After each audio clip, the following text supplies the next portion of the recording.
choses qu'il faut changer.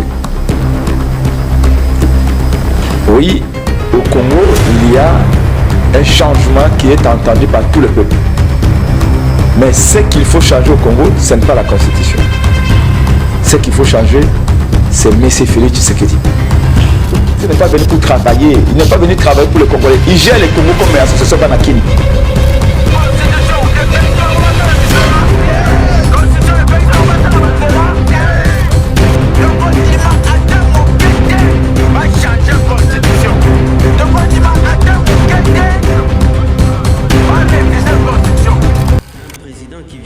Serment sur base de cette constitution trouve que cette constitution est mauvaise. Le changement de la conscience au moment en train de jouer les jeux de Paul Kagame. Vous savez pourquoi?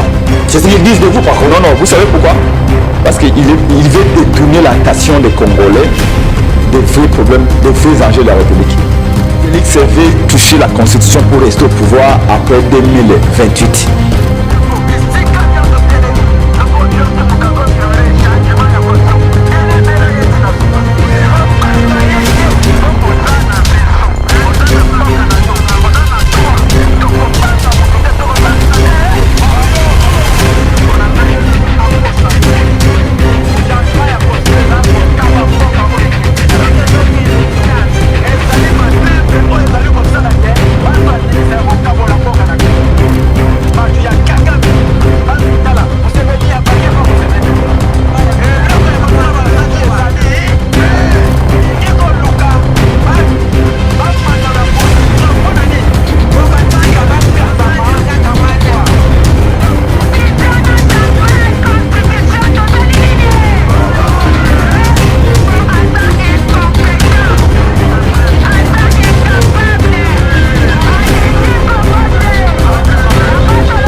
Donc boko senti bilengi nango boko découvrir masolo ebele boko mona makambo ebele donc esepelisa bino elongola bino mwa basusi banini donc site na bino yango oyo.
Ne touchez pas à ma constitution.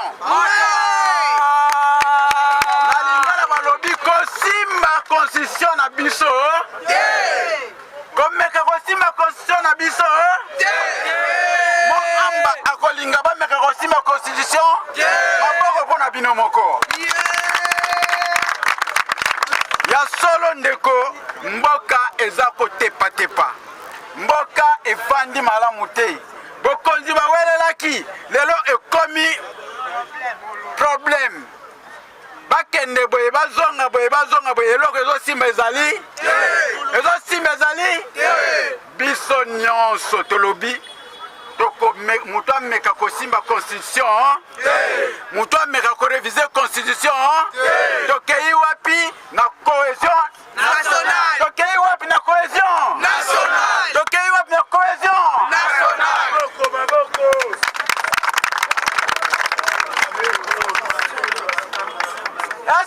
constitution epekisi bango basala misala constitution epekisi bango basala banzela constitution epekisi bango basisa guerre na est constitution epekisi bango social ya peuple ezala malamu me bandeko na ngai toloba malamu constitution oyo bango bapretelaki serment eza constitution wapi lelo ekomi mabe bisika wapi lelo ekomi ngai mpo na nini bayebi eloko bazali koluka kasi biso bana ya SID bana ya Fayulu tokopesa permission ata moko tokondima ata moke te bachange constitution tokondima ata moke te bareviser constitution kaka constitution wana lelo bolobi eza mabe lelo bolobi ezali bapaya nde basalaki yango professeur Kabamba lobi constitution wana biso nde tosalaki yango bakongole nde basalaki yango bino baoyo lobi ke bapaya bolakisa mopaya oyo asalaki constitution azali wapi aza wapi ndeko na ngai soki omoni moto aza kobeta elakisi azokoka azosala nini azokoka asenga abandon aya tovanda bisika moko tosolola masolo ya mboka boye te tobengi yango cohésion nationale bandeko ya est bazokokufa mikolo na mikolo na kwango awa bandeko bazali kokufa kwango quelques mètres ya Kinshasa intervention moko ezali te constitution nde epekisi bango constitution epekisi bango bandeko tososola mboka esekei tokomi na virage ya suka constitution oyo bazochange ezali mpo bapesa Kagame ndingisa ya kokabola mboka eske tokondima yango biso tokondima yango ndeko biso toza bakongole tokotikala bakongole tokobanga mutu te tokobangisa nde bango nyonso pesa ndingisa moko te mutu akosa yo otochange constitution mpo na boye lokuta yoko ndima parti ya mboka moko ekende wapi kongole akopermete mboka ne bakata biteni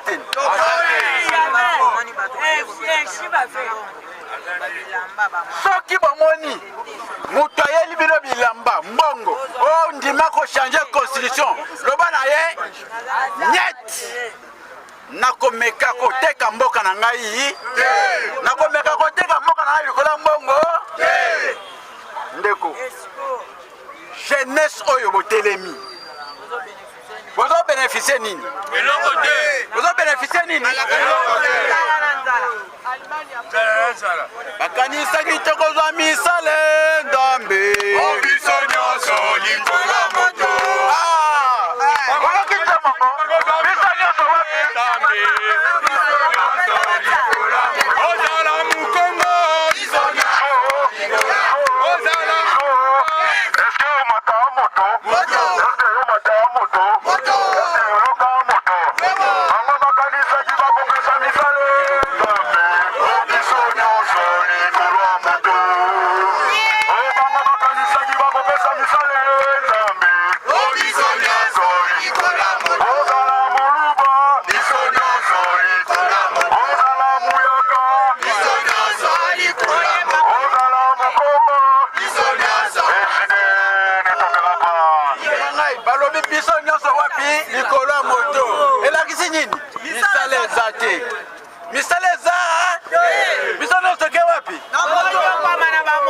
bakanisaki bango bakoma baministre bamilliardaire biso nyonso likolo ya moto bakoma defisa bakoma kabola bamoto mpo bandima changement ya constitution ndeko na ngai kozwa te soki ozwi teka lungwa kende na yo eza mbongo ya mboka bazoyiba ezali mbongo ya mboka kosinye mikana na bango te boya kutu na kozwa yango ndeko soki opesi chance ke ocha lokolo kuna minembwe nani ocha lokolo kuna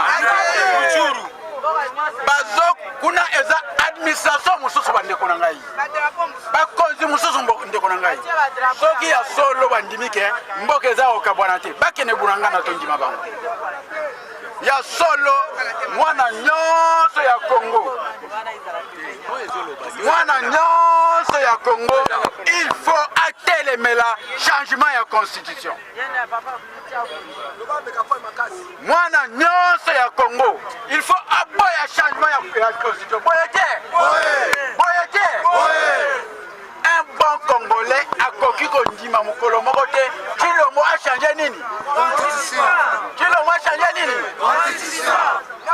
ndeko na ngai kutu ye alobi nini akomi nini ne touchez pas ma constitution kosima constitution na ngai kosima constitution na ngai komeka kosima constitution na ngai te soki ozali na posa ya kochange kende kochange bakonzi oyo bazwami na este kuna soki oza na posa ya kochange change ya gouvernement no ezokoka misala te nzela ekomi mabulu oyo totie sens unique tozokoka mbouteillage partout lobi nasali 2 heures du temps na baramoto nzela eza te eloko bakochange lelo eza nini gouvernement na ye Tshilombo basala nini bachange soki okoki te basalaka nini soki okoki te basalaka nini ndeko Tshilombo tika kende ndeko Tshilombo asala nini asala nini mpona nini akoki te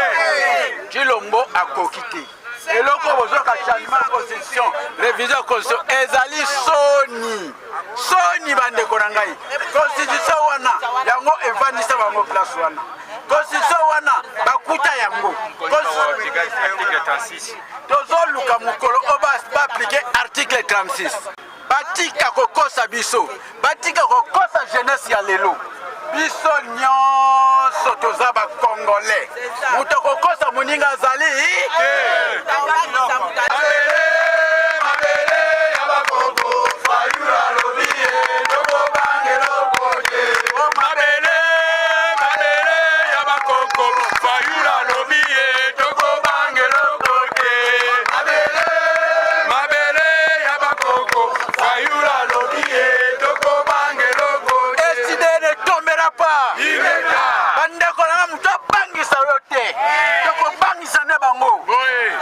bisika nyonso telemi soko yoki mutazo mirumire changement ya constitution telemela yeti na suka kobanga biso nyonso na SID na Lamuka na Congo toza contre changement ya constitution boye te biso nyonso na bandeli na SID na Lamuka peuple congolais nyonso aza contre changement ya constitution boye te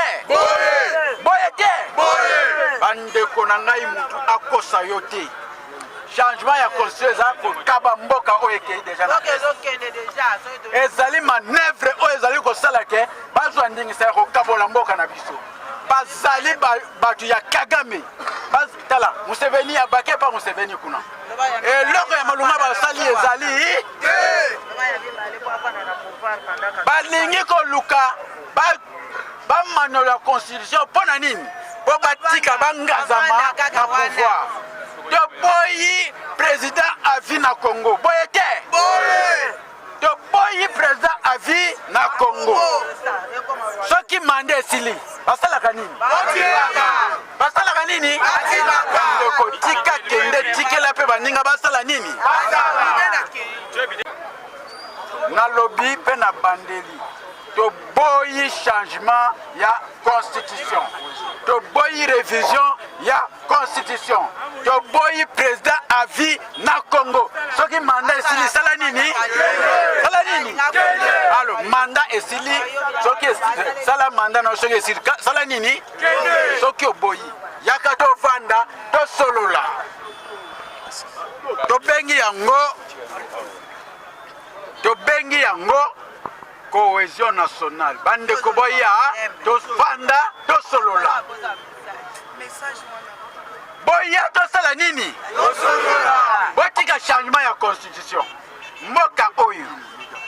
mboka oyo eza mboka ya congolais nyonso bokokosa bato référendum tosali nini toboyi bandeko bolamuka bolamuka nangonga osoki ondimi référendum eza ondimi changement ya constitution ondimi kokabwana ya mboka est-ce que bokondima yango bokondima yango biso cohésion nationale tondimi cohésion nationale toboyi changement ya constitution boye te bandeko lisolo nayelaki bino na ntongo ya lelo ezali ke mwana mboka nyonso atelemela changement ya constitution bakotambola likolo ya bibembe na biso eske tokobanga tokobangisa nde bango le peuple vaincra peuple azalaka kaka molongi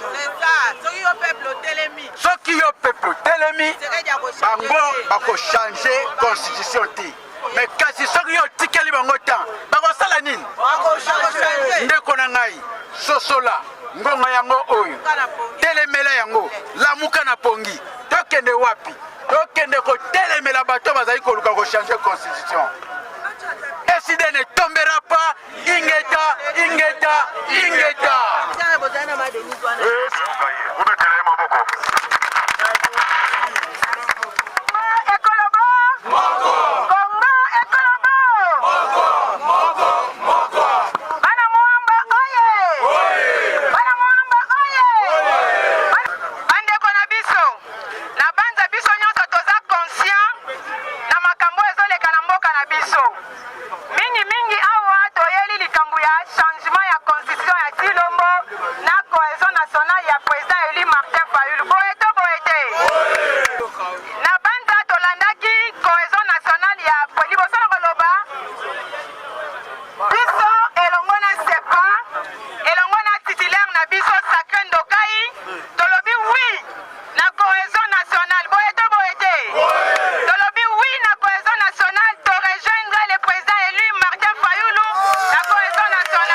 Batu bazolela. Tolobi boye. Non, non et non, pas si eleki, pas si eleki. Atika, biso kimia. Azela 2028. Moto peuple akopesa confiance ya solo. Yende akobima. Akota biso na article 217 J. Yango tende lobike. Tokopesa mabele ya mboka na bapaya. J. Akosa biso te. Toza na ba article bele ba 214 eza bele na kati. Na kati ya constitution eza na article lobike. Kongo ekotikala kosede mabele ya mboka na ye te epai ya bapeya. Eza kaka biso te.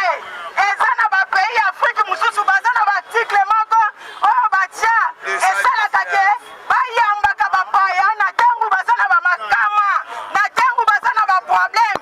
Yango wana biso mpe tokosala nini? Tokoyamba na cadre ya hospitalité mpe tokoyamba na cadre ya kosede portion te.